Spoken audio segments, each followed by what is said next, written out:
अस्सलाम वालेकुम पाकिस्तान, आपको कहते हैं खुश आमदीद। आप देख रहे हैं सुबह की सोच और मुझे कहते हैं हसन लियाकत। और मैं हूँ गजल अशरफ। आप सबको कहेंगे खुश आमदीद। उम्मीद करते हैं कि आप सब ठीक ठाक होंगे, खैर आफियत से होंगे।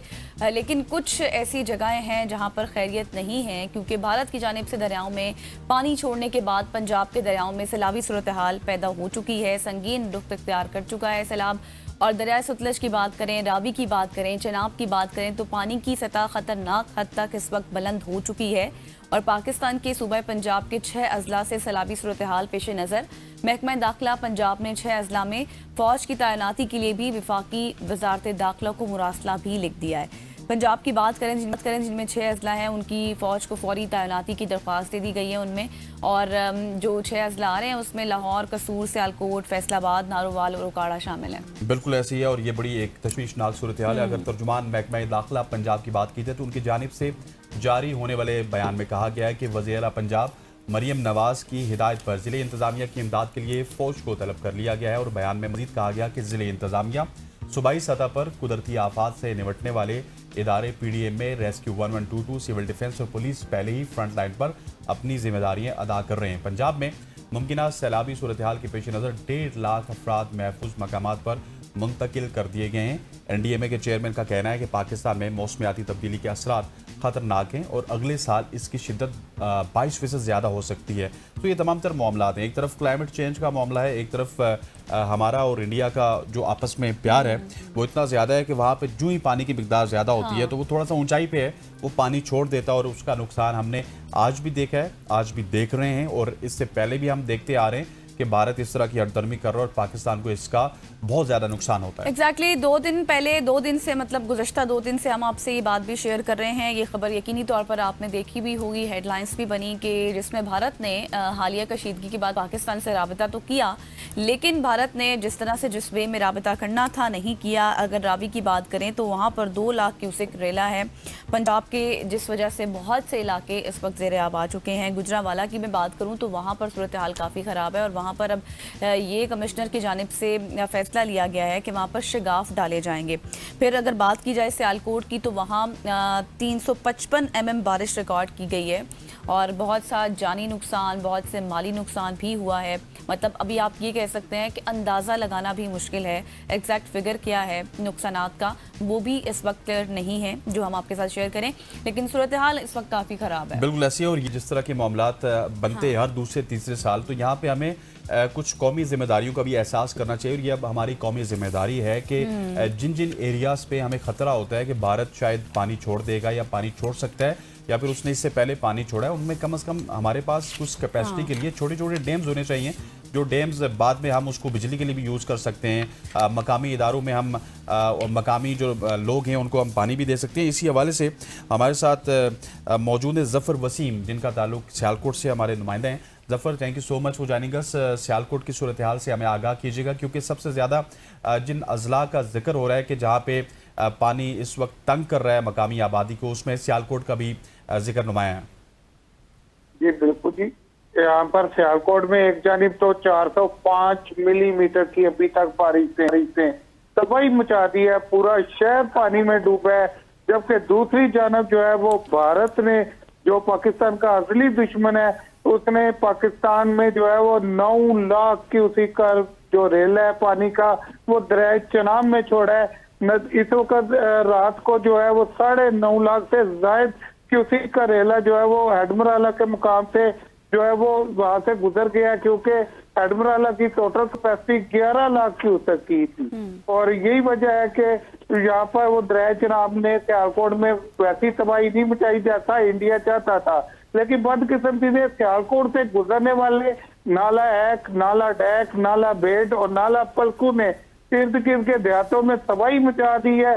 उनमें भी तुगयानी का समा है जिसको, और यहाँ पर नालों के जो तुगयानी की वजह है वो वहाँ पर कायम कमी रहता अच्छा, है। ज़फ़र ये बताइएगा, जिस तरह से आप बता रहे हैं जो जितनी बारिश रिकॉर्ड हुई 400 जायद, और इसके साथ साथ आप ये भी बता रहे हैं कि 11 लाख क्यूसेक पानी है वहाँ पर, मुझे नुकसानात के हवाले से बताइएगा इस वक्त सियालकोट में जानी और माली नुकसान की कितनी इतलात हैं, क्या कोई एग्जैक्ट फिगर है? जी बिल्कुल जी, यहाँ पर जो रेस्क्यू के अदारे हैं वो भरपूर मुतरक है। यहाँ पर सबसे खास बात जो है वो DPO सियालकोट का खुद फील्ड में मौजूद होना है। जिसकी वजह से जानी नुकसान तो नहीं हुआ, अलबत्ता माली नुकसान भी कोई ये लोगों का हाथ ये नहीं हुआ। बस घरों में पानी आया है, उनके दुकानों में पानी आया है और इमलाक में पानी आया है, फसलें तबाह हुई हैं। ये चाहे हम माली नुकसान का भी तमीना लगाना जो है वो मुश्किल ही नहीं, नामुमकिन है, क्योंकि हर जानिब जो है वो पानी खड़ा है। लेकिन बस यहाँ पर ये भी कहूंगा कि उस किस्म की से सियालकोट में ना कोई छत गिरने का वाकया बारिश के दौरान हुआ है, ना ही कोई मकान गिरने का, ना दीवार गिरने का। और जफर, मुझे लास्टली ये बताइएगा कि सियालकोट के जो इंतजामात हैं वो आपको कैसे लगे पंजाब गवर्नमेंट की जानिब से, क्योंकि जब हम केपी के हालात देखते हैं तो वहाँ पे केपी गवर्नमेंट शायद उस तरह से एक्टिव नहीं हो पाती। पंजाब के हालात किस तरह है? पंजाब गवर्नमेंट रिस्पांस कर रही है, उसके इदारे रिस्पांस कर रहे हैं, उसकी जो रेस्क्यू 11 की 22 की टीमें हैं वो रिस्पांस कर रही हैं? जी बिल्कुल जी, पंजाब हुकूमत के इकदाम तो सद तसीन है, लेकिन सियालकोट में गुज़िश्ता 35 सालों से सीवरेज का कोई सिस्टम नहीं है, जिसकी वजह से पानी की निकासी नहीं हुई। यहाँ पर यह भी बात बताना चाहूंगा, गुज़िश्ता रोज शदीद बारिश के दौरान इंतजामिया, वासा, कॉरपोरेशन, इस हत्ता के सियालकोट वेस्ट मैनेजमेंट और उसकी आउटसोर्स कंपनी, कोई एक मुलाजिम शदीद बारिश में नजर नहीं आ रहा है और ना ही पानी की निकासी के लिए डिस्पोजेबल पंप या दीगर इंतजाम किए गए, जिसके बाद अवाम शदीद मुश्किलात का शिकार है। अवाम शदीद मुश्किलात का हिस्सा रही। ठीक है Zafar, thank you so much, आपने तमाम डिटेल्स शेयर की। अब हम चलते हैं कासिम भट्टी की जानिब, जो कॉरेस्पोंडेंट है पीर महल से हमें ज्वाइन कर चुके हैं। कासिम बताइएगा कि पानी की गुंजाइश कितने क्यूसेक है पीर महल में और कितना नुकसान हो चुका है वहाँ? जी इस तरह है कि दरिया रावी में ऊंचे दर्जे के सिलहाब का खतरा है, तो ज़िले इंतजामिया और तहसील इंतजामिया जो है वो हमारा पीर महल से जो चंद किलोमीटर के फासले पे जो है सदनाई है और इलाका जो अरौती का इलाका है, जो भुस्सी का इलाका है, तो वहाँ पे लोगों को जो है वो महफूज जगह पर पहुँचने के लिए असिस्टेंट कमिश्नर पीर महल जुल्फ़कार साबर की जानिब से जो है वो डीसी तोबा ट्रेड स्टेशन के हुक्म पर हाई अलर्ट जारी कर दिया है और रेस्क्यू 1122 की जो टीमें हैं वो वहाँ पर पहुँच चुकी है और रेस्क्यू के जरिए जो दरिया के किनारे पे जो लोग रहश पजीर थे, जिन लोगों ने रहशें बना रखी थी, तो उन महफूज जगह पर पहुंचने के लिए जो है वो इस वक्त रात सुबह तकरीबन 2 बजे से इस वक्त तक काम जारी है। कोई ऐसा जानी नुकसान नहीं हुआ। जो है इस वक्त पोजीशन है वो पानी बढ़ने की पोजीशन तो नजर आ रही है, लेकिन जो कोई जानी नुकसान अभी तक नहीं हुआ। जो अच्छा, मुझे कासिम ये भी बताइएगा कि आप जिस तरह बता रहे कि जानी नुकसान नहीं हुआ, लेकिन ये जो लोगों की मूवमेंट है पीर महल से दूसरे इलाकों तक की गई है, इसमें लोगों ने खुद ही ये मूवमेंट की या फिर गवर्नमेंट ऑफ पाकिस्तान या फिर गवर्नमेंट ऑफ पंजाब ने भी उनको हेल्प आउट किया है? कासिम, आपको आवाज आ रही है? गवर्नमेंट ऑफ पंजाब जो है जो डॉक्टर मोहम्मद नईम सिंधु है, उसने असिस्टेंट कमिश्नर पीर महल और जो पीर महल की इंतजामिया है रेस्क्यू 1122 के हवाले से या जो हेल्थ डिपार्टमेंट के हाल जो टीमें हैं वो तश्कील दे रखी हैं। पहले उनको ट्रेनिंग दी थी, 1 हफ्ता कबल उनको सैलाबी सूरत हाल और ये फ्लड के हवाले से उनको पहले बाकायदा तौर पर एक जो मशक़ें कराई गई थी उसके हवाले से उनकी पहले भी तैयारियां इस वक्त पे थी और जो हाई अलर्ट थे। तो जिस वक्त पानी की जो मिकदार है जिस वक्त बढ़ने का खदशा हुआ है तो फौरी तौर पर जो है डीसी तोबा ट्रेक्शन जो है वो हाई अलर्ट हुआ और उसने तीनों तहसीलों में जो है वो अपना हाई अलर्ट जारी कर दिया, क्योंकि पीर महल के नजदीक है ये जो है सदनाई है इलाका है। जी ठीक, चलें Qasim, thank you so much, आप डिटेल्स शेयर कर रहे थे। अब चलते हैं शेख रशीद, हमारे कॉरेस्पॉन्डेंट लाहौर से हमें ज्वाइन कर चुके हैं। शेख रशीद बताइएगा, क्योंकि ये कहा जा रहा है कि 6 अजला हैं लाहौर में, जिनमें कसूर भी है, सियालकोट भी है, फैसलाबाद, नारोवाल, उकाड़ा, वहाँ पर फौज की तैनाती भी कर दी गई है। इस वक्त ओवरऑल क्या सिचुएशन है लाहौर की? जी बिल्कुल, आपने फरमाया कि लाहौर इस वक्त संगीन सैलाबी सूरत हाल से 2-4 है। इस वक्त दरिया रावी से तकरीबन कुछ 70,000 क्यूसेक का पानी गुजर रहा है और एक डैम है जो इंडिया ने पाकिस्तान के दरिया रावी पर बना रखा है, उसका नाम है स्कीन डैम। उसके स्पेल खोल दिए गए हैं और इसकी वजह से जो है वो लाहौर की इंतजामिया, डीसी और रेस्क्यू जितने भी इदारे हैं, सिविल डिफेंस है, वो बहुत ज्यादा परेशान है और कंफ्यूज भी हैं, क्योंकि एक तरफ ये कहा जा रहा है कि वहां से तकरीबन 2,10,000 तक पानी जो है वो उन्होंने छोड़ा है। और हमारा एक डिस्ट्रिक्ट है, डिस्ट्रिक्ट नारोवाल, वहाँ एक मुकाम है जिसका नाम है जस्टर के मुकाम से जो है वो इस वक्त पानी 1,25,000 का डेला जो है वो शादरा की तरफ बढ़ रहा है, जिसकी वजह से हमारे जो इदारे हैं, यहाँ के जो अफसर हैं, अफसरान हैं, वो बहुत ज़्यादा परेशान है। बहरहाल कि आइंदा 24 घंटों में किसी वक्त भी शादरा के मुकाम से 1,30,000 या 1,40,000 के करीब जो है वो रेला गुजरेगा। ताहम इस हवाले से इंतजामिया ने कुर्ब जवार में जो आबादियां हैं, बिलखसूस जो शादरा से तकरीबन कोई 50% शादरा उन्होंने खाली करवा लिया। लोगों की तकरीबन 4-4.5 शेख साहब हजार मुझे ये बताइएगा, क्योंकि लाहौर उन 6 जिलों में तो शामिल है पंजाब के, लेकिन साथ में लाहौर क्योंकि कैपिटल भी है पंजाब का, सो इंतजामिया वहाँ पे एक्टिव तो नजर आ रही है। अब ये जो मुंतकिली है ये कहाँ पे हो रही है? ये करीबी किसी इलाकों में हो रही है या फिर कहाँ पे इनको गवर्नमेंट मुंतकिल कर रही है जो शादरा के लोग हैं? ये आपने बड़ी अच्छी बात की है। इस वाले से भी कन्फ्यूजन एक मौजूद है, क्योंकि शादरा के मुख्तलिफ जो इलाके हैं जहाँ पर लाखों लोग मुकीम हैं, वो एक तो पहले तो वो छोड़ने के लिए तैयार नहीं थे, फिर इन्होंने जबरदस्ती की, मसाजिद में ऐलानात किए सायरन बजाए कि पानी किसी वक्त भी आपके घरों में दाखिल हो सकता है, और पानी की का जो उसका होगा वो मिकदार वो इतनी ज्यादा होगी कि आपके लिए संभलना और आना जाना मुश्किल हो जाएगा। इसलिए फौरी तौर पर आपने अपने घरों से निकले। पर शादरा से आगे जाके कुछ ऐसे खाली सरकारी मुकाम है जहाँ पर इन्होंने कैंपिंग जो है वो शुरू की हुई है और वहाँ पर इनको मुंतकिल किया जा रहा है। सही। तो अच्छा शेख रशीद, ये भी बताएं, जिस आप जिक्र कर रहे थे नारोवाल के हवाले से, वहाँ पर एक मकाम है जिसका भी आपने जिक्र भी किया, वहाँ पर इस वक्त कितनी पानी की सतह है? नारोवाल डिस्ट्रिक्ट नारोवाल जिस मुकाम का मैंने जिक्र किया उसका नाम है जस्टर के मुकाम से इस वक्त 1,20,000 और 1,30,000 का रेला जो है वो मुसलसल लाहौर शादरा की तरफ बढ़ रहा है, जिसकी वजह से इंतजामिया परेशान है। क्योंकि अगर 1,20,000 या 1,30,000 का रेला गुजरा तो पाकिस्तान की तारीख का 27 साल रिकॉर्ड टूट जाएगा। 1988 में यहाँ से 1,20,000 का रेला गुजरा था, लेकिन उस वक्त दरिया रावी के चारों तरफ किसी किस्म की कोई इंक्रोचमेंट नहीं थी, तजावजात नहीं थी। अब तो दरिया रावी के पेट में हाउसिंग सोसाइटियां बन चुकी हैं।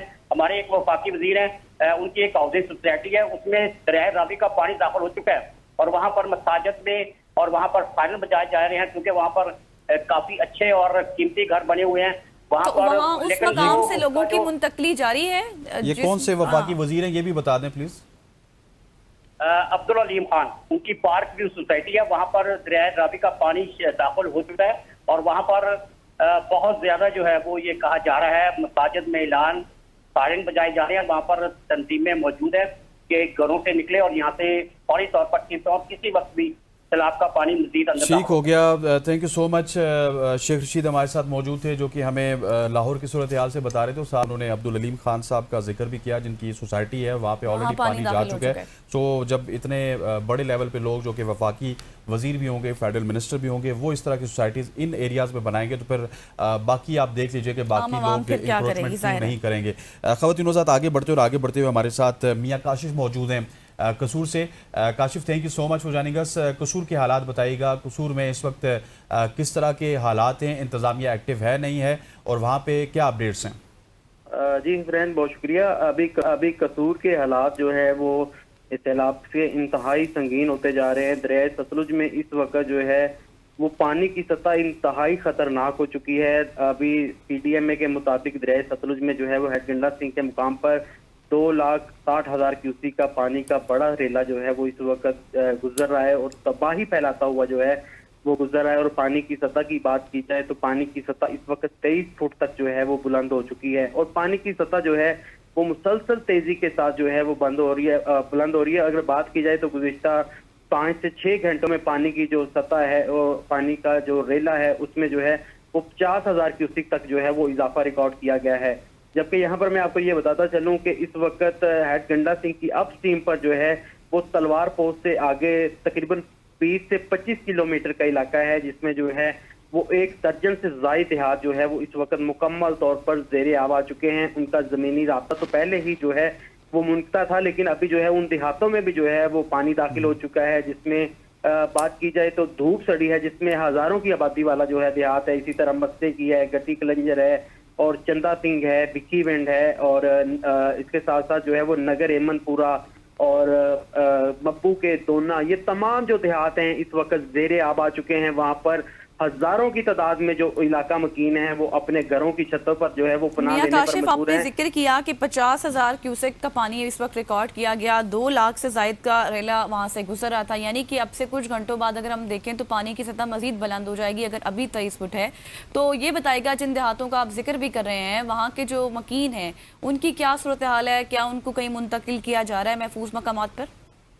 जिली इंतजामिया की जानब से जो है वो रेस्क्यू 1122 के अमले की जानब से जो है टीमों की जानब से उनको इनखला तो जो है वो किया जा रहा है, लेकिन लोग जो है वो अपना घर नहीं छोड़ रहे। अगर बात की जाए तो गुज़िश्ता रोज भी जो है वो लोग रेस्क्यू 1122 की जानब से जो है वो 450 से ज्यादा जो है लोगों का इनखला किया गया है, लेकिन अभी भी हजारों की तादाद में लोग जो है वो इस सैलाबी इलाके में जो है वो अपने घरों के छतों पर जो है वो पनाह ले रहे हैं और उनका यही कहना है कि हम जो है वो अभी अपनी किसी सूरत भी जो है वो अपने घर नहीं छोड़ेंगे। जबकि दूसरी जानब बात की जाए तो इंतजामिया का जो है वो पुलिस के साथ मिलकर जो है वो उनको जो है वो उनको वहां से निकाला जा रहा है और उनको जो है वो महफूज मकामात की जानब जो है वो ठीक हो मुंतकिल गया, किया जा रहा है। ठीक हो गया। मियां Kashif, thank you so much. वो जानिएगा हमारे साथ मौजूद थे जो कि कसूर के हालात बता रहे थे। खवातीन वज़ात, हमने सियालकोट, कसूर, नारोवाल, लाहौर और पीर महल के हालात आपको बताए और हालात बड़े संगीन हैं। पंजाब से इस वक्त जितने भी लोग हमें देख रहे हैं, अगर आप इन इलाकों में हैं तो इंतजामिया के साथ ताउन कीजिए। इस वक्त गवर्नमेंट आपको एक जगह से दूसरी जगह शिफ्ट कर रही है आपकी सेफ्टी के लिए। आपके घर वहीं पे होंगे, तो अगर पानी अंदर आ गया तो वापस चीज़ें सूख जाएंगी। आप सिर्फ अपने घरों को छोड़ना है और किसी महफूज मकाम पर जाना है और एग्जैक्टली और गवर्नमेंट के साथ इस वक्त आपने कोऑपरेट करना है। और हमारी इस प्लेटफॉर्म से यही दुआ है कि अल्लाह ताला सबको अपने हिफ्ज़ो अमान में रखे। खवातीन वज़ात, यहाँ पे वक्त हो जाता है एक शॉर्ट सी कमर्शियल ब्रेक का। ब्रेक लेते हैं, वापस आते हैं, हमारे साथ रहिए।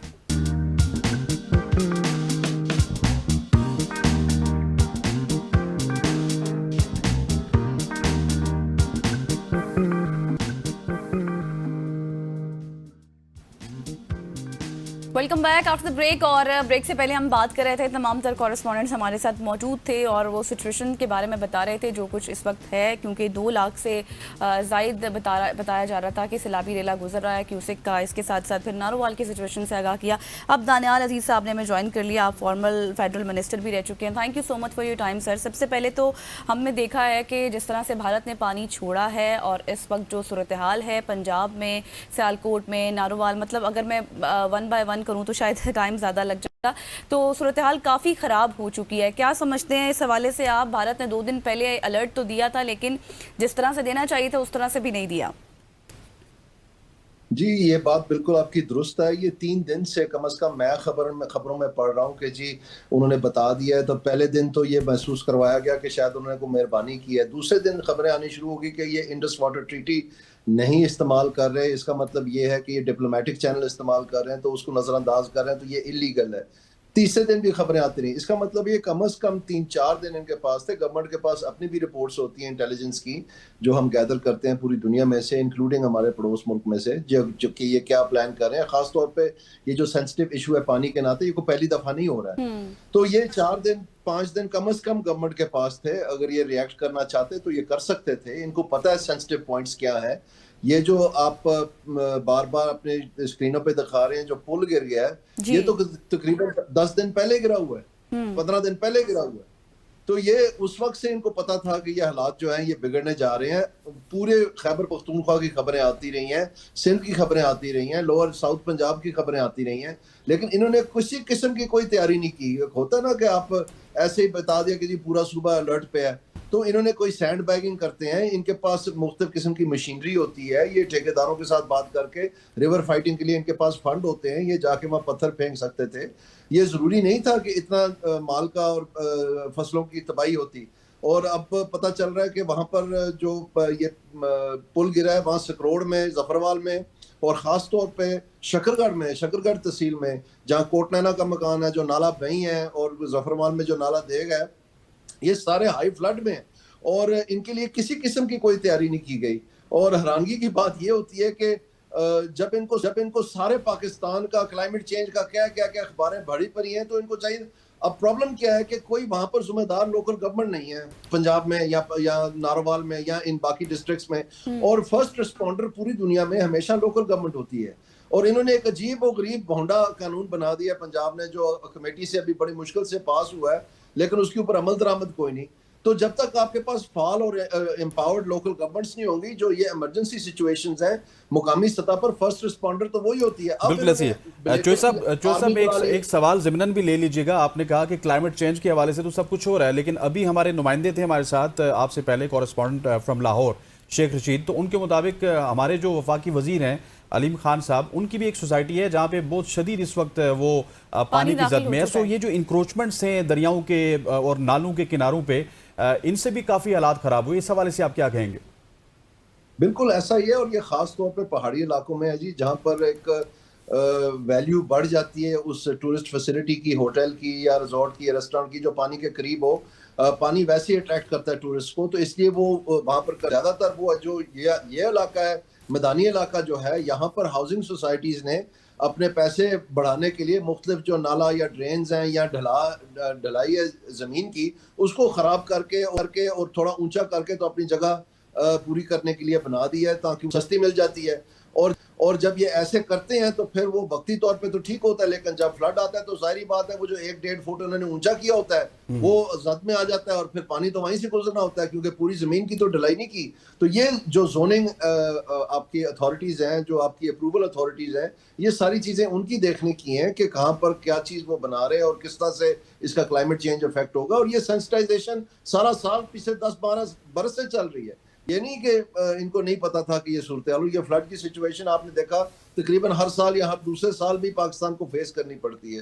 तो इनको चाहिए था कि इसका एडमिनिस्ट्रेटिव मेजर्स लेते, इसके रूल्स में अमेंडमेंट करते, ये करते, लेकिन ये बिजी हैं माशाल्लाह ग्लास ट्रेन चलाते हुए, ये बिजी हैं ये माशाल्लाह अर्के गुलाब का छिड़काव करते हुए, ये बिजी हैं हेलीकॉप्टर सर्विस का बताने के लिए कि जी एयर एम्बुलेंस चलेगी और इस तरह की बातें, जबकि हवा में ट्रेनें चल रही हैं लाहौर में, और इस तरह के जो प्रोजेक्ट्स हैं। और ये माजी में ये इंफ्रास्ट्रक्चर फॉर वोट गेटिंग ये होता रहता था, लेकिन अब ये इक्वेशन बदल चुका है कि जितना भी कुछ इन्होंने किया, अंडर पासेस, ओवर पासेस, जितना पैसा लाहौर में खर्चा है, लाहौर का इलेक्शन तो ये बहुत बुरी तरह हार गए। तो अब ये इनको समझ आना चाहिए, लेकिन अनफॉर्चुनेटली पीएमएलएन के पास कोई और प्लेबुक नहीं है, इनको यही आता है करना, बस ये पुल और अंडरपास और ये हेलीकॉप्टर वगैरह। बिल्कुल सर, आपने ये बात आपने बिल्कुल दुरुस्त फरमाई है कि, और आपको पता है जिस तरह से आप कह रहे हैं कि पिछले कुछ सालों को भी छोड़ दें, अभी पिछले कुछ दिनों से भी हर जगह पर बात हो रही थी कि भारत इस तरह से पानी छोड़ेगा तो पंजाब में सूरत हाल संगीन हो जाएगी, लेकिन उसके बावजूद कोई उस तरह से खातिर ख्वाह इंतजाम नहीं किए गए। Thank you so much, Daniyal Aziz साहब हमारे साथ मौजूद थे और तबाहकारियाँ हो रही हैं उस पर अपना मौक़िफ़ पेश कर रहे थे। अब जो सूरत हाल पैदा हो रही है, अब इस सैलाबी सूरत हाल के बाद ज़ाहिर है पानी की निकासी नहीं हो रही, फिर मच्छरों की अफजाइश भी बढ़ी है, उस पर बात कर लेते हैं। बिल्कुल ऐसी, और बारिश के पानी की निकासी ना होने से मच्छरों की जो अफजाइश है उसके हवाले से बड़ा होशरबा इजाफा हो रहा है। मुल्क भर के मुख्तलिफ शहरों में डेंगू के केसेस में एकदम इजाफा देखने को मिल रहा है, और अगर इस इजाफे की बात की जाए तो केपी में भी ये इजाफा है, पंजाब में भी बहुत ज़्यादा केसेस सामने आए। स्पेशली अगर शहर इक़्तिदार के बिल्कुल पड़ोस में रावलपिंडी की बात की जाए तो वहाँ पे बहुत ज़्यादा केसेस सामने आए। इस हवाले से भी अब हमें बात करनी है, और तकरीबन 134 केसेस तो बिल्कुल हमारे पड़ोस में। सो हमारे साथ बात करने के लिए मौजूद है हमारे साथ डॉक्टर रूबिया उस्मान साहिबा। Thank you so much for your time doctor साहिबा, एक बार फिर से आप सुबह की सोच का हिस्सा बनी। मुझे ये बताएं, जिस तरह से अभी सारी सिचुएशन आपके सामने है, डेंगू केसेस में तो इजाफा हो ही रहा है, लेकिन सैलाबी सूरत हाल, मच्छरों की अफजाइश, फिर ये कितनी हेल्थ को ख़राब कर रहे हैं? To be honest I am grateful to you guys कि आप लोग ये बार इशू रेज करते हैं। बहुत लोग कहते हैं कि जी ये तो पुरानी बातें हैं, डेंगू तो हर साल आता है। दैट्स नॉट, देखिए वो बात अपार्ट फ्रॉम इट है, बेशक हर साल आता है, लेकिन हम प्रिपेयर्ड हर साल नहीं होते हैं अनफॉर्चुनेटली। एंड अगर ये बात जितनी ज़्यादा रिपीट हो उतनी अच्छी है। आपकी गवर्नमेंट, आपकी हुकूमत, आपकी जो इन्वायरमेंटलिस्ट हैं, आपके जो क्लाइमेट कंट्रोल वाले इंचार्ज हैं, वो अपने लेवल पे कर रहे हैं काम, लेकिन एक इंडिविजुअल लेवल पे काम करना अलग ज़रूरी है। So you have to protect yourself. अगर आपको पहले डेंगू कभी ज़िंदगी में हो चुका है तो you will be very much agreeing with me over this कि आपको पहली बात तो ये, दूसरा अटैक जो है जानलेवा हो सकता है, it can be life threatening. और दूसरी बात ये, if you been through it you realise how what havoc this infection causes. There is no cure, there is no absolute treatment, सिर्फ सपोर्टिव मेजर्स हैं हमारे पास इसको ट्रीट करने के लिए। दैट मीन्स कि वी आर ऑलरेडी लूजिंग। मतलब एक होता है ना, आप गेम में खेल रहे हैं और आप इस उम्मीद से जाते हैं कि आप पूरी हिम्मत करेंगे, कोशिश करेंगे और जीत जाएंगे। इस गेम में आप ऑलरेडी हार चुके हैं, because you know that there is no treatment for it. अगर आप प्रेग्नेंट हैं, अगर आप छोटी उम्र के, अगर आप ज़ईफ़ उम्र के, अगर आपको मल्टीपल बीमारियां और आपकी इम्यूनिटी लो है, तो आप ज़्यादा हायर एट रिस्क है, आपकी बॉडी वो इन्फेक्शन नहीं फाइट कर सकेगी। So what have you done to prepare for it? This is what I ask all my patients कि आप अपना कैसे ख्याल रख रहे हैं। बिल्कुल वैसे अच्छा रूबिया, जो आपने बात की बड़ी खूबसूरत है कि हम अक्सर इस बात को भूल जाते हैं और हम सीजनल हो चुके हैं। फ्लड आते हैं तो हम फ्लड की बात करते हैं, हाँ। इसके अलावा जब फॉग आती है तो हम स्मॉग या फॉग की बात करते हैं। अब डेंगी आ रहा है तो हम डेंगी की बात कर रहे हैं। हालांकि हमारे पड़ोसी मुल्क में श्रीलंका में जब डेंगी आया उन्होंने उसको फाइट किया और उन्होंने पूरे श्रीलंका को डेंगी फ्री किया और उनके पास बड़े ऐसे इक्विपमेंट हैं कि जो वो इजीली डेंगी के साथ काउंटर कर सकते हैं। हमने अभी तक उस तरह का निज़ाम क्यों नहीं बनाया? And the thing is, sad, you're so right. I mean, this is so interesting. So I lived in Sri Lanka in 96. और ये अब तो बहुत 100 साल पुरानी बात लगती है. But उस जमाने में we used to hear dengue a lot. Dengue. And it's not there anymore at all now. So you're so right. Oh my God, thank you for reminding me of this.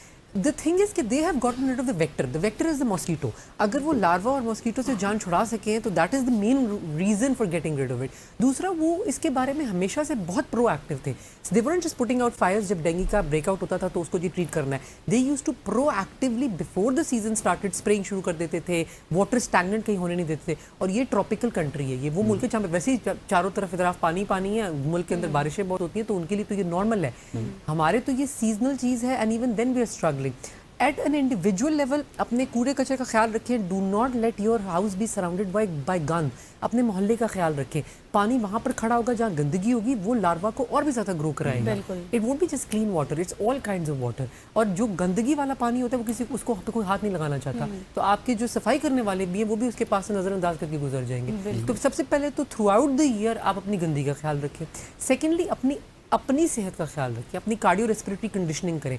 Exercise करें ताकि आपके lungs, आपका heart, हर चीज़ बेहतर function अच्छा रुबिया, आपने बात की ना कि अपनी सेहत के हवाले से, तो अब हम देख रहे हैं कि रेन वाटर की काफ़ी कंट्रीब्यूशन है. हम देख रहे हैं पेट की बीमारियां बच्चों में बहुत ज़्यादा फैल रही हैं क्योंकि सारा जो पानी गंदा है वो घरों में भी जा रहा है. तो क्या जो बॉइल वाटर है उससे काम हो जाएगा या फिर उसके हवाले से भी कोई प्रिकॉशंस हैं आपके? Big chunk of your infections including viral will be killed by boiling the water. अगर आप बॉयल करके फिल्टर कर लेते हैं दैट्स डुअल प्रोटेक्शन. आपके 99 से ज़्यादा बेहतर हद तक बहुत सफाई हो जाएगी पानी की.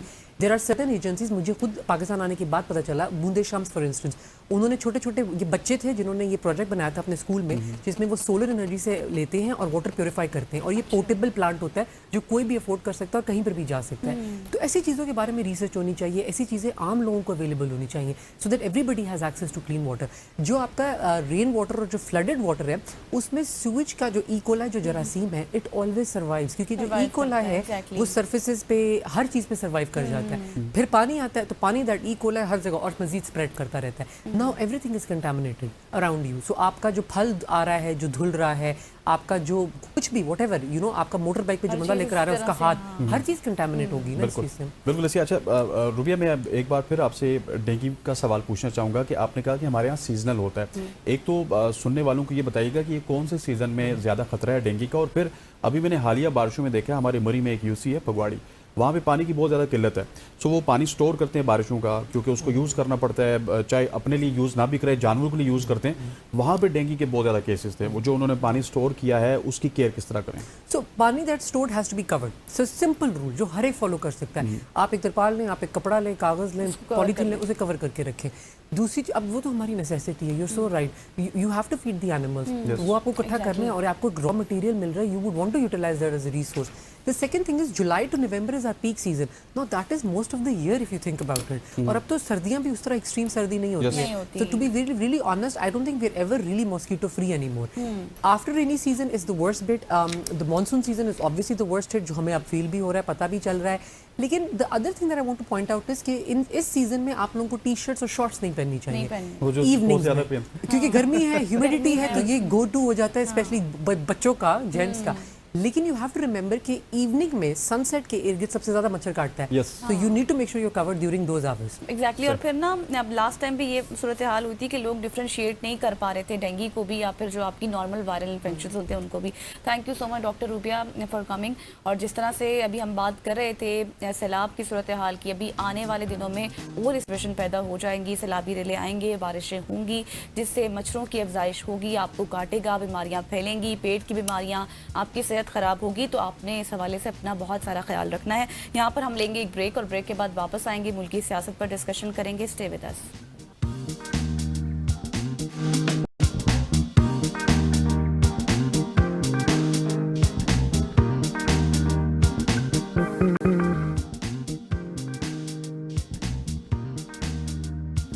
Welcome back after the break. और अब मुल्की सियासत पर थोड़ी सी नजर डाल लेते हैं क्योंकि हालात काफी नाजुक दिखाई दे रहे हैं। एक तरफ इमरान खान साहब के खिलाफ मुकदमात की एक लंबी सी फहरिस्त है, तो दूसरी तरफ हम पार्टी के अंदर काफ़ी इख्तिलाफात देख रहे हैं। कभी सलमान अकरम राजा की तरफ से इस्तीफे की बातें होती हैं, कभी अलीमा खान की कुछ इमरान खान के साथ बातचीत होती है, उसमें भी इख्तिलाफ नज़र आता है, नाराज़गी नज़र आती है।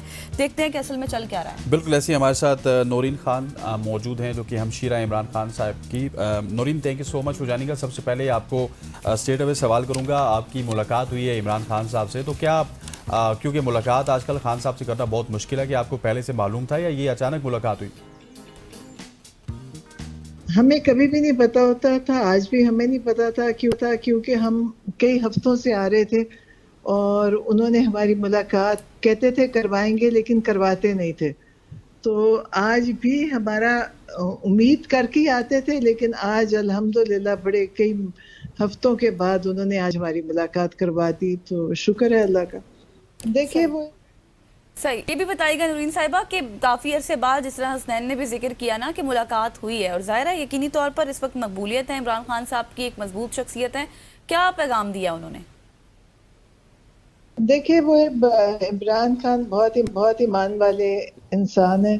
इन्होंने उन पे बहुत जुल्म किया है। उनको जैसी कैद में वो हैं, वो शायद आज तक पाकिस्तान में कभी कोई और सियासतदान नहीं रहा, और ये उनको बड़ी तकलीफ में रखते हैं। उनका बंद, उनका टीवी बंद, उनको हर किस्म की कैद तन्हाई में रखा हुआ है। और लेकिन अल्हम्दुलिल्लाह वो ईमान वाले हैं, अल्लाह की मदद है उनके साथ, पाकिस्तान की अवाम की दुआएं हैं उनके साथ कि वो बिल्कुल माशाल्लाह मजबूत। बिल्कुल ऐसी। अच्छा नौरीन साहिबा, ये भी बताइएगा कि खान साहब के हवाले से अगर बात की जाए तो उनके काफ़ी केसेस में रिलीफ भी मिला है, तो क्या आप समझती हैं कि वो भी आपको उनकी बॉडी लैंग्वेज कैसी लगी कि वो पुरअज़्म हैं कि कोई उनके हक में फैसला होगा या उनको कोई रिलीफ मिलेगा और वो जेल की कैद से बाहर आएंगे?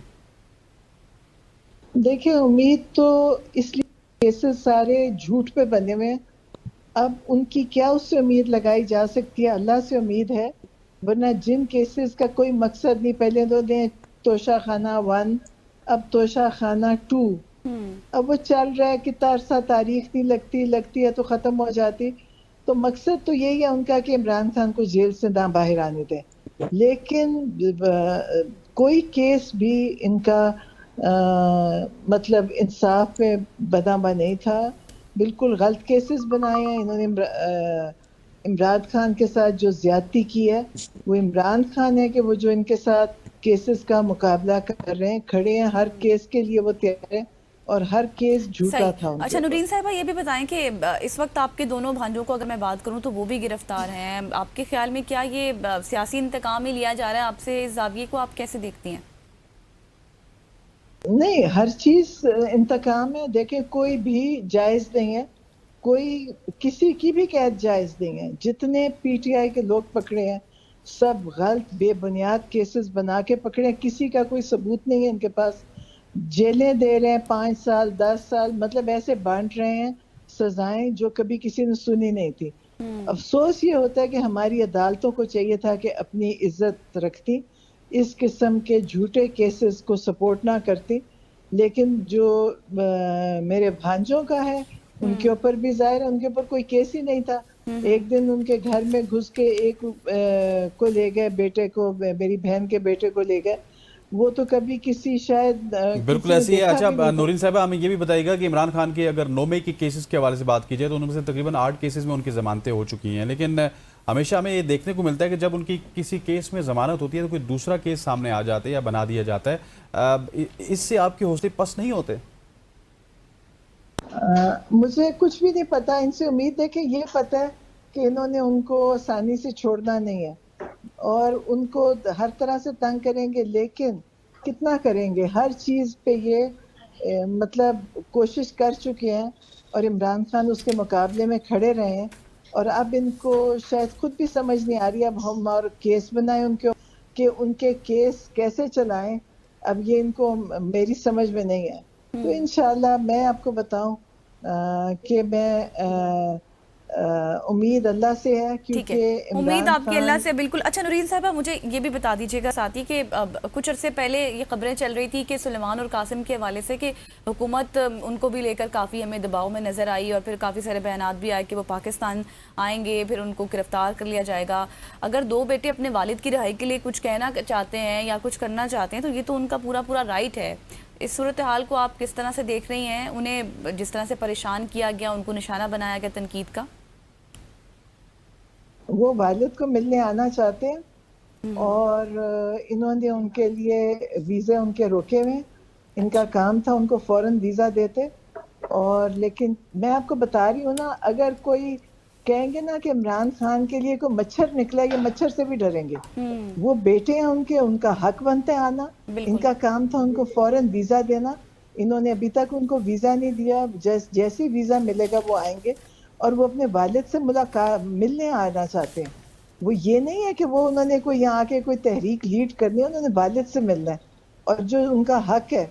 लेकिन आपको पता है कि यहाँ ना हक मिलता है ना कोई चीज़ भी ठीक नहीं है। ये एक वो वक्त है पाकिस्तान पे कि सब कुछ झूठ पे चल रहा है, कोई चीज़ भी ठीक नहीं। आप मुझे बताएं, इनको बनता था, इन्होंने वहाँ पे वीज़े के लिए अप्लाई किया, उन्होंने कहा जी पाकिस्तान से हम करेंगे। अभी तक पाकिस्तान से कोई उनके लिए वो नहीं गया क्योंकि उनसे डरते हैं ना। देखे, मैं आपको बता रही हूँ, ये इमरान खान का खौफ इतना तारी हो गया इन पे कि इनको इमरान खान के बच्चे क्या, कोई भी दूर से इनको लगेगा ना इमरान खान का कोई रिश्तेदार है।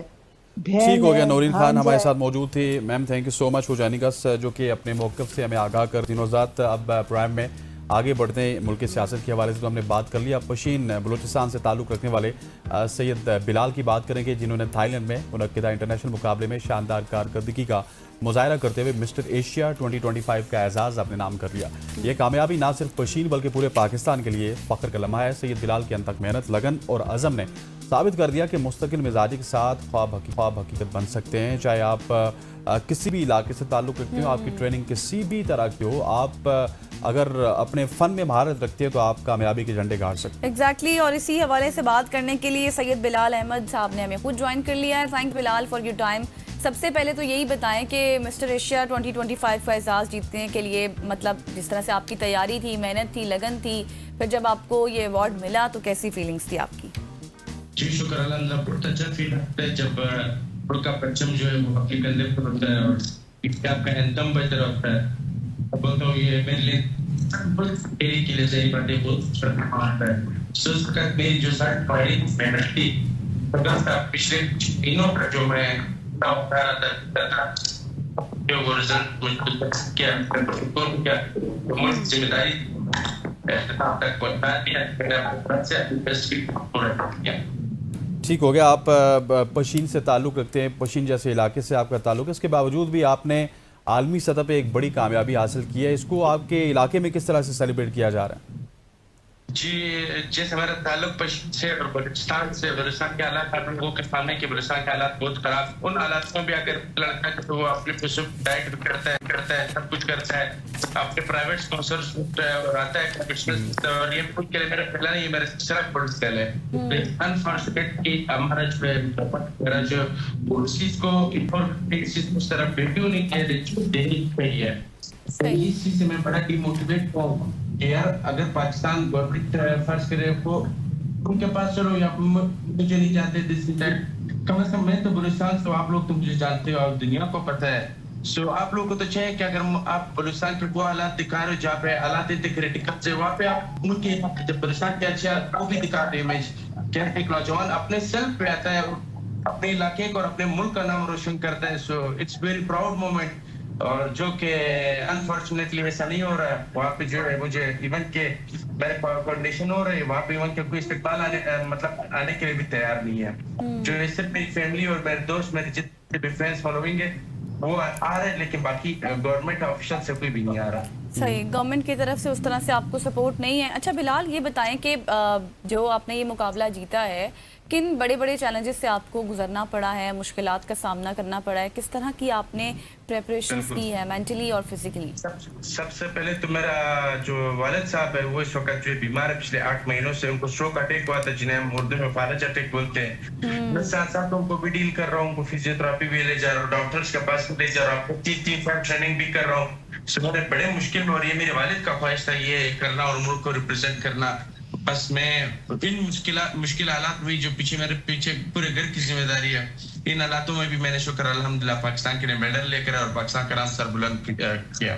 बिल्कुल ऐसी है। अच्छा ये भी बताइएगा बिलाल कि बहुत सारे नौजवान ऐसे हैं जो जब कामयाब होते हैं तो उनके इलाके में उस गेम को बड़ा फ़रोग मिलता है, उनके पूरे अगर डिस्ट्रिक्ट की या फिर सूबे की बात की जाए तो उनको देख के बहुत सारे लोग उस गेम की तरफ आते हैं। आपकी नज़र में आपकी जो कामयाबी है ये पाकिस्तान और ख़ास तौर पे जो नौजवान आपको फॉलो कर रहे हैं उनके लिए किस तरह की मिसाल बन सकती है? जी बिल्कुल, आजकल के जो यूथ है वो स्पेशली बॉडी बिल्डिंग से बहुत ज्यादा इंस्पायर है और हर दूसरा बंदे की ख्वाहिश है कि मैं अच्छी बॉडी बनाऊं, अच्छी फिजिक अचीव करूं, जो कि हमारा खुराक भी उस तरह नहीं है, तो हर बंदा जो है अनफिट है। सर दूसरे बंदे की नीड बन गई, जरूरत बन गई जिम जाना, जो कि जाना भी चाहिए। सो लोग तो बहुत इंस्पायर होते हैं, लेकिन अनफॉर्चुनेटली एक इधर बड़ी चीज है जो लेक कर रही है कि फर्ज करें अगर वो जिम जाते भी है, अगर वो अपने वालिदैन को बोलते हैं हम प्लाने की तरह बॉडी बनाएंगे, तो आगे से ही कहेंगे कि यार वो तो मिस्टर एशिया है, मिस्टर वर्ल्ड है, वो अब तक जो स्ट्रगल कर रहा है, तो कौन सा सेटल्ड है, आप अपने जाके शुरू करके भी क्या बन जाना है, वही बन जाना है एंड पे जाके, वो तो खुद स्ट्रगल कर रहा है। सो ये चीज जो है, ये जो इवन के इतना अच्छा स्पोर्ट है, इतनी अच्छी अचीवमेंट्स है, ये चीज जो है ये उस चीज को जो वो स्पोर्ट्स की जो वैल्यू है ना उसको खत्म कर रही है। तो बिलाल ये बताएं, मुस्तकबिल में अब मजीद आप किस तरह से पाकिस्तान का नाम रोशन करना चाहते हैं आलमी सतह पर? क्या जी श्योर, इतने मतलब डिमोटिवेट होने के बावजूद भी मैं अपने मुल्क से मोहब्बत करना नहीं छोड़ूंगा। मैं अब इंशाल्लाह आने वाले 2 मंथ्स में वर्ल्ड का कंपटीशन हो रहा है, मैं तब भी वो लड़ने चाहूंगा, चाहे मेरा गवर्नमेंट मुझे सपोर्ट करे ना करे, साथ दे ना दे, मुझे खुद जुनून है। मैं being a Pakistani, I love my country. मुझे अच्छा लगता है कि मेरे माँ बाप, मेरे वालिदैन और मेरे चाहने वाले खुश होते हैं और पाकिस्तानी खुश होता है इस चीज से। सो मैं बार बार जाऊंगा और अच्छे कंपटीशंस लड़ूंगा और मुझसे जितना हो सके मैं अपने कंट्री को प्राउड फील कराऊंगा। सो नवंबर में वर्ल्ड का इवेंट आ रहा है जिसमें से बहुत ज्यादा ममालिक, 44 ममालिक से आ रहा है, सो इंशाल्लाह मैं वो लड़ने जा रहा हूँ। अच्छा, आपने अपने फैंस का जिक्र किया कि फैंस आपका इस्तकबाल करने आए, दोस्त आपके इस्तकबाल करने आए, फैमिली आपका इस्तकबाल करने। मुझे ये बताइएगा कि फेडरेशन क्या आई और फेडरेशन क्या आपको सपोर्ट कर रही है? आप जिस भी इवेंट पे जा रहे हैं किस हद तक फाइनेंशियल सपोर्ट कर रही है? फेडरेशन से लोग आए थे, काफी बंदे आए थे मिलने के लिए, और वहां पे भी जो है मतलब क्वेटा में मिलने के लिए लोग आएंगे, बहुत ज्यादा तादाद में होंगे आई एम श्योर, क्योंकि मेरे चाहने वाले शुक्र है ज्यादा है, लेकिन गवर्नमेंट ऑफिशियल्स में से कोई फिलहाल नहीं है। अच्छा बिलाल ये बताएं, ज़ाहिर जब आप कंपटीशन में जाते हैं तो आपके कंपटीटर्स भी होते हैं, आपने उनके अगेंस्ट, अपने ओपोनेंट के अगेंस्ट लड़ना होता है, तो ज़ाहिर एक प्रेशर वैसे भी आ जाता है, तारी हो जाता है खौफ सा, किस तरह से टैकल करते हैं उस सिचुएशन को आप? जी मेरे जो अभी वो हुआ था कंपटीशन हुआ था उसमें तो स्पेशली मेरे साथ 2 इंडियंस थे जो कि फिलहाल जो इंडिया मतलब इस वक्त हर चीज में आगे। सो शुक्र अल्हम्दुलिल्लाह, मेरे हौसले इतने बुलंद थे, मेरे जो सपोर्टर्स थे वो मुझे इतने मोटिवेट करते थे कि मैंने कहा सामने पहाड़ भी आ जाए ना तो मेरे सामने कुछ नहीं होगा। जब आप लोगों की मोहब्बतें और सपोर्ट मेरे साथ है, आप लोग इस तरह सपोर्ट कर रहे हो, फिर आप ये नहीं देखते कि आपके सामने कौन खड़ा है कौन नहीं खड़ा है, फिर आपको सिर्फ अपनी मंजिल और अपनी कामयाबी दिखती है। बिल्कुल ऐसी है। Thank you so much for joining us. Syed Bilal Ahmed mister Asia हमारे साथ मौजूद थे, ABN न्यूज़ से गुफ्तगू कर रहे थे। बिलाल आपका एक बार फिर बहुत बहुत शुक्रिया। यहाँ पे वक्त हो जाते हैं एक शॉर्ट सी कमर्शियल ब्रेक करके जाएगा नहीं, हमारे साथ रहिए।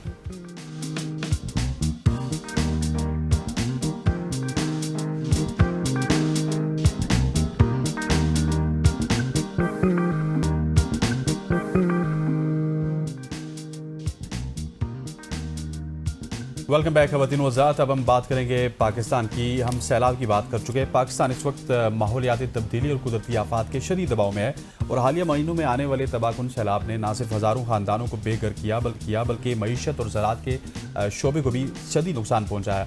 इन आफात की एक बड़ी वजह जंगलात की बेहतरी कटाई है। दरख्त वो कुदरती ढाल हैं जो ज़मीन को कटाव से बचाते हैं और बारिश के पानी को जज़्ब करते हैं और माहौल को मुतवाज़न रखते हैं। लेकिन जब दरख्त कम होते हैं तो बारिश का पानी नदी नालों में तोगयानी मचाता है और बड़े पैमाने पर सैलाब की शक्ल इख्तियार करता है। आज हम इस तमाम तर इशू के ऊपर बात करेंगे और स्पेशली सैलाब को भी थोड़ा सा फोकस करना चाहते हैं। एग्जैक्टली, क्योंकि अभी आपने सैलाब की बात की, अभी जब हमारी ब्रेक चल रही थी तो तब DGPDMA ने मीडिया टॉक की और उन्होंने कहा कि इस वक्त जो पंजाब के दरियाओं में, नदी नालों में जो सूरत हाल है उसमें तारीखी इजाफा हुआ है, फिर तुगयानी की सूरत हाल काफ़ी ज़्यादा है, फिर जो मराला का मकाम है वहाँ पर ऊंचे दर्जे का सैलाब है। इस तरह और से बहुत से मकाम है जिसमें गंडा सिंह है, फिर जस्टर है, फिर शादरा का मकाम है, वहाँ भी सूरत हाल काफ़ी संगीन होती जा रही है और पाक फौज ने हमें बड़े अच्छे अंदाज में मुआवनत भी फराहम की है। लेकिन अब आने वाले कुछ दिनों में ये सूरत हाल ज़्यादा हो सकती है।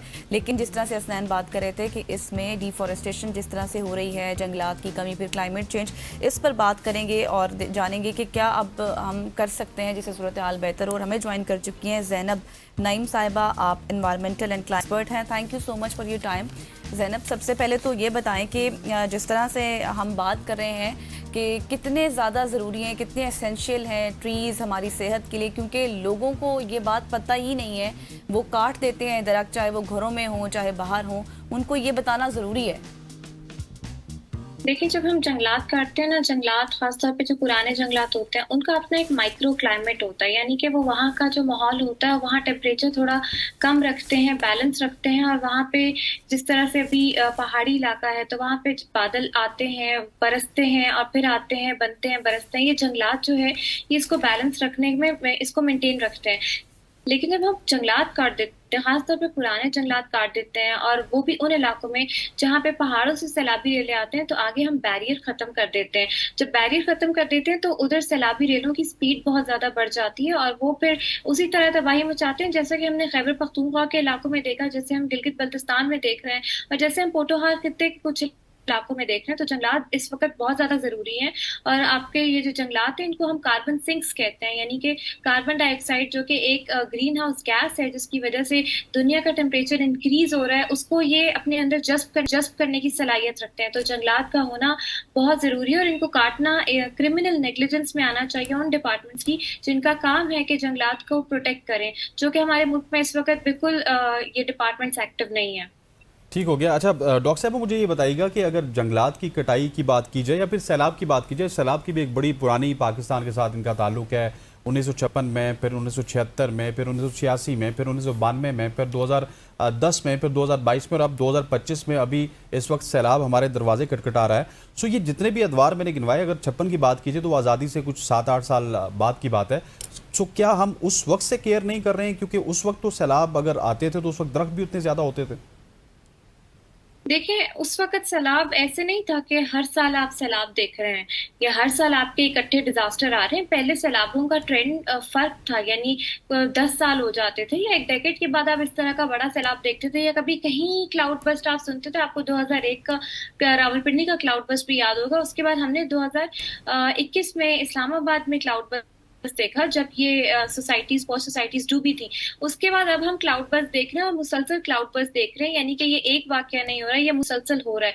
तो ये जो क्लाइमेट चेंज है ना, जिसको मौसमियाती तब्दीली आप कह रहे हैं, इसने ट्रेंड जरा शिफ्ट कर दिया है। जो डिजास्टर हम कुछ सालों में, कुछ डेकेड्स में देखते थे, एक ही साल में अब हम इकट्ठे देखते हैं, चाहे वो हीट वेव हो, चाहे वो ड्राउट सीजन हो, ड्राई स्पेल हो, उसके साथ ही एकदम सैलाब आ जाते हैं। फिर क्लाउड बस, बारिशें भी आम बारिशें नहीं है। तो अभी जो पाकिस्तान में हो रहा है ना, आप देखें, पहले मानसून पहले दाखिल हो जाती है मुल्क में, उसके बाद पहाड़ों पे जो है वो क्लाउड बस शुरू हो जाता है, क्लाउड बस के बाद वहां पे तबाही होती है। फिर अब जाहिर है हमारा साया मुल्क, वहां पे भी सैलाबी सूरत हाल है, तो उन्होंने भी पानी छोड़ना है।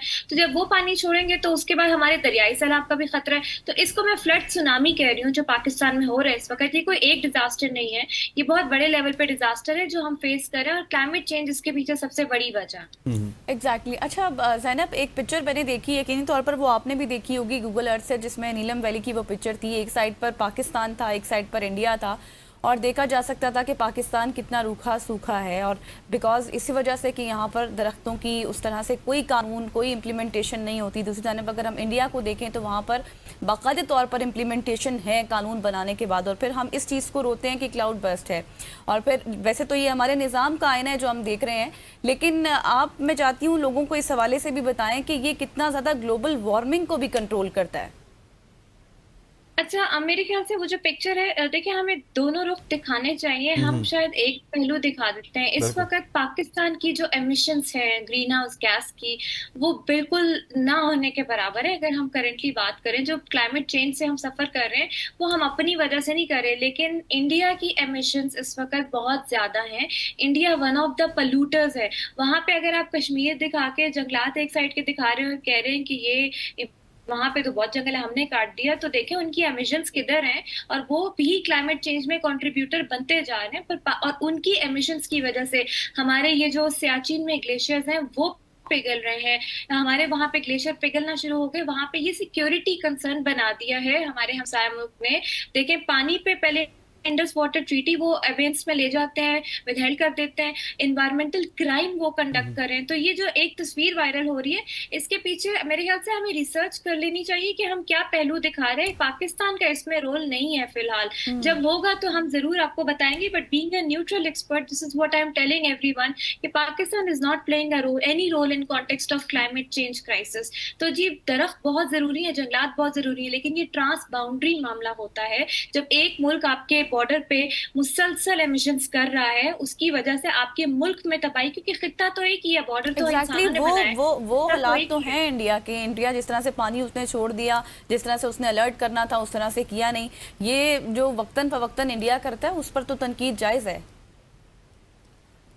बिल्कुल, हमें जो है ये देखना चाहिए कि आपको खित्ते में क्लाइमेट चेंज, देखें इंडिया कर रहे हैं तो वो भी तबाही, उसके अपने मुल्क में भी तबाही आ रही है अभी। ठीक, अच्छा ज़ैनब, मुझे सिर्फ लास्टली बताइएगा, I am agreed with your point जो आप दरख्तों के हवाले से कह रही है। और मैंने किसी एक्सपर्ट को सुना था, वो ईस्ट और वेस्ट की बात कर रहा था, सूरज के निकलने की बात कर रहा था। इस वजह से इंडियन साइड के जंगलात भी डेंस हैं, हमारे जंगलात उतने डेंस नहीं है। Lastly, what is the remedy? हमें इसमें वापस कहाँ से जाना होगा, क्या क्या चीज़ें बेहतर करनी होंगी ताकि आए दिन क्लाउड बस्ट ना हो और ये जो क्लाइमेट चेंज है जो इस वक्त मंडला रहा है पूरी दुनिया के ऊपर, इसका खतरा, इससे पाकिस्तान उस तरह से इफेक्ट ना हो? देखिए, सबसे पहले तो साइंस को पॉलिसी से कनेक्ट करने की जरूरत है। हम पॉलिसी मेकिंग आज तक जो करते आ रहे हैं उसमें साइंटिफिक एस्पेक्ट बहुत कम रहा है, या हम साइंस की जब बात करते हैं तो वो हमारी पॉलिसीज का हिस्सा नहीं होता। सबसे पहली बात यह है। दूसरी बात यह कि आपको फौरी तौर पे इन्फोर्समेंट करनी होगी।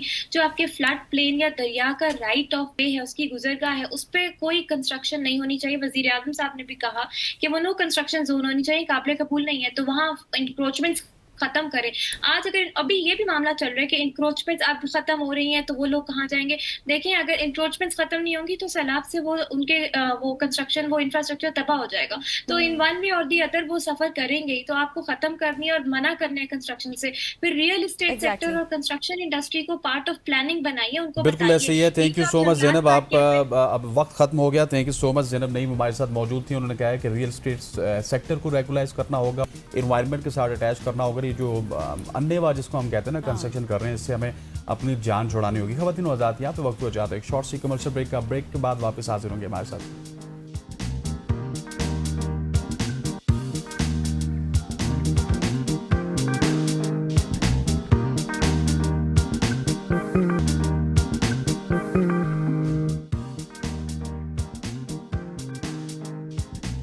वेलकम बैक खवातीन और आज़ाद। आज हम बात करेंगे एक ऐसे तालीमी इनकलाब जो कि पाकिस्तान की पहचान बन चुका है और डिजिटल दौर में एक नई सिम दे रहा है पाकिस्तान को। दुनिया तेज़ी से ऑनलाइन एजुकेशन की तरफ बढ़ रही है और पाकिस्तान में इसकी सबसे बड़ी और कामयाब मिसाल है virtual university of Pakistan.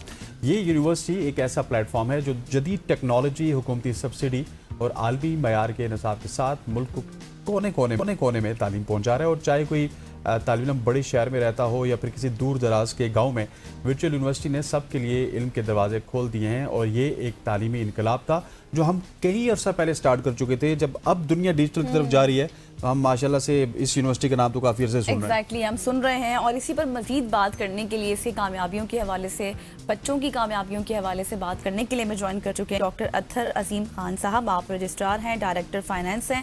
Thank you so much for your time sir. सबसे पहले तो जिस तरह से हसनैन ने अपने इब्तिदा में जिक्र किया, डिजिटल दौर है, वर्चुअल यूनिवर्सिटी जिस तरह से बच्चों को तालीम दे रही है, कैसे इसका जर्नी स्टार्ट हुआ और अब तक ये कहाँ पर स्टैंड करी है?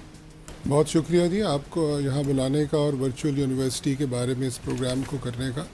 वर्चुअल यूनिवर्सिटी के बारे में मैं ये कहता हूँ कि ये फ्यूचरिस्टिक यूनिवर्सिटी है, स्टिल फ्यूचरिस्टिक यूनिवर्सिटी है। आज से तकरीबन 23 साल पहले डॉक्टर नवीद मलिक साहब, who's the founder vice chancellor rector of the university, उन्होंने ये आइडिया कंसीव किया कि क्यों ना ऑनलाइन एजुकेशन शुरू की जाए, और वो तमाम लोग कि जो हमारे नॉर्मल रेगुलर तालीमी इदारे हैं, यूनिवर्सिटीज़ हैं, उसमें नहीं आ सकते, उनके पास वक्त नहीं है, वो काम करते हैं, जॉब्स करते हैं, या वो ख़वातीन हैं जो घरों में हैं, तो उनके लिए ऑनलाइन सिस्टम शुरू किया जाए। तो आज से 23 साल पहले आप जानते हैं कि टेक्नोलॉजी जो अवेलेबल थी, टेलीविज़न चैनल्स थे, उसके ऊपर हमने अपने प्रोग्राम्स शुरू किए। मुल्क के जो बेहतरीन लोग थे उनसे कोर्सेज़ रिकॉर्ड करवाए गए, और उन रिकॉर्डेड कोर्सेज़ के ज़रिए स्टूडेंट्स की तालीम शुरू हुई। तो मेरा ख्याल है कि अगर आप हमारे कभी देखें तो आपको मुल्क के नामवर असातिज़ा, वाइस चांसलर्स, एजुकेशन के शोबे में बेहतरीन लोगों की रिकॉर्डेड लेक्चर्स वहाँ पर मिलेंगे आपको। वक्त के साथ साथ चीज़ें तब्दील होती चली गई, टेलीविज़न कम होता चला गया, और उसके बाद सोशल मीडिया और यूट्यूब और ये आना शुरू हो गए। तो जैसे जैसे टेक्नोलॉजी बदलती गई, वर्चुअल यूनिवर्सिटी वैसे वैसे अपनी चीज़ों को बदलती जा रही है। और हमारा जो मॉडल है, मैं आपके नाजरीन के लिए अर्ज़ करता चलूँ, we call it asynchronous model. यानी इस मॉडल के अंदर रिकॉर्डेड लेक्चर्स जो है वो बच्चे अपनी स्टूडेंट्स जो हैं वो अपनी सहूलत के मुताबिक देखते हैं। कोई सुबह फारिग है, कई लोग रात को जागते हैं, वो रात को देखें, कई लोग अर्ली स्टार्टर्स होते हैं, सुबह के वक्त उठ के, यानी अपनी कन्वीनियंस के लिहाज से वो देखते हैं, उसको पढ़ते हैं, उस मटेरियल को। हमारा मॉडल सेल्फ लर्निंग का मॉडल है, लेकिन हमारे पास एक बहुत बड़ी तादाद, तकरीबन 500 असातिज़ा कराम की है, जो उन स्टूडेंट्स को उन लेक्चर्स को देखने के बाद अगर कोई प्रॉब्लम होती है हर सब्जेक्ट में समझने की, उससे जानने की, उनके सवालात होते हैं, तो उनको वो मेंटोरिंग और वो सपोर्ट प्रोवाइड करते हैं, वो गाइडेंस प्रोवाइड करते हैं। तो ये बेसिक मॉडल है हमारा। अगर आप आगे सवाल करेंगे तो मैं और चीज़ें आप डॉक्टर साहब, मेरा एक सवाल ये है कि जिस तरह वर्चुअल यूनिवर्सिटी को हम स्टार्ट में, जब टीवी के ज़माने की अब बात करें, उस वक्त देखते थे लोग स्टार्ट में शायद इस जिद्दत को उतना सीरियस नहीं ले रहे थे। लोग कह रहे थे ये किस तरह की यूनिवर्सिटी है कि सुबह से शाम तक वो लेक्चर ही चल रहे होते थे। उस वक्त में और अब के वक्त में क्या फ़र्क है? क्योंकि अब तो ज़माना इस तरह का आ गया कि अगर आप सिर्फ टिकटॉक चलाना ही स्टार्ट कर दे तो लोग आपको सेलिब्रिटी भी समझते हैं, सब कुछ समझते हैं। तो उस वक्त में और इस वक्त में वर्चुअल यूनिवर्सिटी की भी डिमांड में फ़र्क आया है? जी बिल्कुल, मैंने जैसे अर्ज़ किया कि जैसे जैसे टेक्नोलॉजी बदलती चली गई, वर्चुअल यूनिवर्सिटी भी उसके लिहाज से अपने आप को बदलती चली गई। आप देखिए ना कि पहले टेलीविज़न के ऊपर एक ड्रामा या कोई प्रोग्राम होता था तो उस वक्त पर तमाम लोग अपने कामों से फारिग होकर बैठा करते थे, लेकिन अब लोग वही चीज़ें अपनी सहूलत के मुताबिक जब उनके पास वक्त अवेलेबल होता है वो देखते हैं। तो इसी तरह टेलीविज़न के बारे में भी था, लेकिन टेलीविज़न बहुत महदूद हो गया। तो अब हमारे वैसे तो वर्चुअल यूनिवर्सिटी के 4 टेलीविज़न चैनल्स हैं जिसपे हमारे प्रोग्राम्स ब्रॉडकास्ट होते हैं, लेकिन उसकी व्यूअरशिप कम हो चुकी है। अब ज़्यादातर लोग हमारे LMS के ऊपर या हमारे YouTube के ऊपर जो वो हमारे लेक्चर्स हैं वो उनको देखते हैं। तो उससे लोगों के पास फ्लेक्सिबिलिटी आ गई है, लोगों के पास जैसे हम कहते हैं लचकदार निज़ाम तालीम जो है वो हमने उनके लिए फ़राहम किया औकात के लिहाज से। और एक और बात मैं अर्ज़ करता चलूँ, क्योंकि ये हमारा बहुत बड़ा मसला है। मेरा ताल्लुक़ क्योंकि लाहौर से है और लाहौर में pollution is a big problem. तो ये वो यूनिवर्सिटी है जो कि स्टूडेंट्स के लिए ये नहीं उनके लिए लाजिम करती कि वो घर से निकलें और कार्बन एमिशंस करते हुए पहुँचे हैं। और यानी हम अपने, ये भी एक वन ऑफ द फैक्टर्स है कि हम माहौल को बेहतर करने वाली यूनिवर्सिटी हैं और उनके पढ़ने के औकात। मैं इम्तिहान के हवाले से भी आपके इस पर अर्ज़ करता चलूँ कि हमारा जो इम्तिहानों का सिस्टम है वो इंतहाई फ्लेक्सिबल है। यानी कोई स्टूडेंट जो है हमारी यूनिवर्सिटी के किसी भी कैंपस में, उसको सिर्फ 2 मरतबा आने की ज़रूरत है। वो आना चाहे तो जो रोज़ आए। हमारे तकरीबन 200 से ज़्यादा कैंपस स्टडी सेंटर्स मौजूद हैं जहाँ पर तमाम सहूलियात मौजूद हैं, लेकिन 2 मरतबा मिड टर्म और फाइनल के लिए उसे लाजमी आना होता है। लेकिन हमारी जो डेट शीट बनाई जाती है, आप सब लोग जानते हैं, हमारे सुनने वाले देखने वाले, कि वो एक फ़िक्स डेट शीट होती है। हमारा ऐसा है कि स्टूडेंट अपनी डेट शीट खुद बनाता है। अच्छा, किस वक्त वो इम्तिहान देना चाहता है, किस सेंटर में देना चाहता है। और यहाँ तक भी है कि अगर वो आज इस्लामाबाद में है और आपका प्रोग्राम जो है अगला कराची में है, तो आप अगला पेपर कराची में जाके दे दीजिए। और आपको लगता है कि मैं 2 दिन हूँ यहाँ पाकिस्तान में और फिर मुझे बाहर चले जाना है, तो आप 2 दिन में अपने सारे पेपर्स दे सकते हैं। यानी इस हद तक फ्लेक्सिबिलिटी जो है वो सहूलत लोगों का है। यानी जो मोटो है कि education at the doorstep, the university that never sleeps, so we are always available जब आप पढ़ना चाहते हैं। एग्जैक्टली। अच्छा डॉक्टर साहब, मुझे ये बताएं, अब फ्लेक्सिबिलिटी के हवाले से तो हमने बात कर ली है, बच्चों को जितनी है, इवन दैट कि वो अपनी रेट शीट भी खुद बना सकते हैं। हमारे टाइम पे तो हमें इतना ज़्यादा मुश्किलात हुआ करती थी। कौन कौन से कोर्सेज में पढ़ाए जा रहे हैं अभी? हमारे पास तकरीबन वो तमाम कोर्सेज हैं जो इस वक्त मकबूल हैं। यानी हमारा बहुत बड़ी faculty computer science and IT की है, इसी तरह मैनेजमेंट साइंस है, उसमें डिपार्टमेंट पब्लिक एडमिनिस्ट्रेशन भी है। फिर हमारे पास साइंस एंड टेक्नोलॉजी की भी एक फैकल्टी है जिसके अंदर बायोलॉजिकल साइंसेज हैं, जिसकी हमारी लैब्स भी हैं। इसको हम कहते हैं ब्लेंडेड लर्निंग। ये वो प्रोग्राम्स हैं हमारे कुछ 2-3 जिसके अंदर स्टूडेंट्स को उन लैब्स को करने के लिए भी विज़िट करना पड़ता है। मैं इसके बारे में भी 1 मिनट में आपको बताना चाहूँगा कि हमारे पास कुछ शहरों में लैब्स मौजूद हैं जहाँ पर स्टूडेंट 10 दिन 15 दिन जिसमें भी उनके प्रैक्टिकल्स होते हैं, वो टर्न बाय टर्न आते हैं। और उसमें डॉक्टर साहब इस हवाले से ना मेरे ख्याल है कि हमारे पास अभी वक्त कम है, तो हम इंशाल्लाह आपको एक दफ़ा फिर मदऊ करेंगे और एक दफ़ा फिर आपसे पूछेंगे। Thank you so much for joining अस ख़वातीन। डॉक्टर अतर अजीम खान साहब हमारे साथ मौजूद थे, जो बड़ी डिटेल में वर्चुअल यूनिवर्सिटी के हवाले से हमें बता रहे थे। और आपको भी डरने की ज़रूरत नहीं है, आप जाइए और आपने अगर नहीं पढ़ा तो आप घर से भी बैठ के सब कुछ कर सकते हैं। आज की सुबह की सोच से इतना ही। मुझे गज़ल अशरफ को और हमारी पूरी प्रोडक्शन टीम को इजाज़त दीजिए। अल्लाह हाफ़िज़।